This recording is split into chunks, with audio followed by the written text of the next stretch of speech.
ఓటుకు note case దీని గురించి పెద్దగా పరిచయాలు అక్కర్లేదు. ప్రస్తుత తెలంగాణ ముఖ్యమంత్రి రేవంత్ రెడ్డి దీంట్లో ప్రధాన నిందితుడు. అయితే దీనికి సంబంధించి ఎప్పుడైతే రేవంత్ రెడ్డి ముఖ్యమంత్రిగా బాధ్యతలు చేపట్టాడో అప్పుడే బీఆర్ఎస్కి చెందినటువంటి ఎమ్మెల్యేలు సుప్రీంకోర్టులో ఒక పిటిషన్ దాఖలు చేశారు.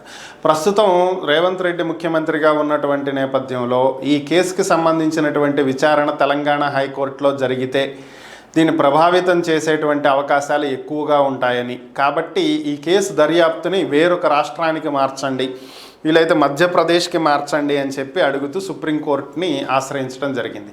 దీని మీద సుదీర్ఘంగా విచారణ జరిపినటువంటి సుప్రీం ధర్మాసనం ఈరోజు జడ్జిమెంట్ ఇవ్వడం జరిగింది. అదేంటి అంటే, మీరు కోరిన విధంగా తెలంగాణ హైకోర్టులో ఉన్నటువంటి ఈ ఓటుకు నోటు కేసుని వేరొక రాష్ట్రానికి మార్చడం జరగదు. ముఖ్యమంత్రి హోదాలో ఉన్నటువంటి రేవంత్ రెడ్డి ఈ కేసు విచారణను కానీ దర్యాప్తును కానీ ఆయన ప్రభావితం చేస్తాడని మేము అనుకోవట్లేదు, అలాంటివి మాకు కనిపించట్లేదు, కాబట్టి మేము దీన్ని ట్రాన్స్ఫర్ చేయటం కుదరదు అని చెప్పి తేల్చి చెప్పడం జరిగింది.